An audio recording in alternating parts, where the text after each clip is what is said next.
આમ આવી જા બેટા, આમ આવી જા, આમ આય. પપ્પા, આપણે મમ્મીને ની રિપ્લેસમેન્ટ કરાવવાનું છે ને, એમાં રોબોટિક સર્જરી જ કરાવી દઈશું. ના ના બિલકુલ નહીં.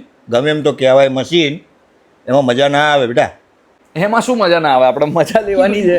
એ બધું તને ખબર ના પડે. તું શાંતિ રાખ, તું બધું હસવામ ના કરીશ.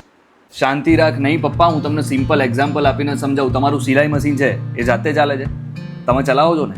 એ જ રીતે કોઈ પણ રોબોટિક સર્જરીમાં છે ને ડૉક્ટર જ બધું હેન્ડલ કરતા હોય. અને હવે તો નાના નાના ઓપરેશન થાય ને એમાં પણ રોબોટિક સર્જરી થાય છે. થતું હશે, પણ પેલામાં એટલો ટાઈમ લાગે છે અને આમાં એટલો ટાઈમ લાગે છે, તો આપણને શું ફરક પડવાનો? કોણે કીધું યાર આ બધું? ફરક પડવાનો. રોબોટિક સર્જરીમાં જલ્દી રિકવરી થઈ જાય. અને એમ પણ કામ કર્યા વગર મમ્મીને ચાલે છે?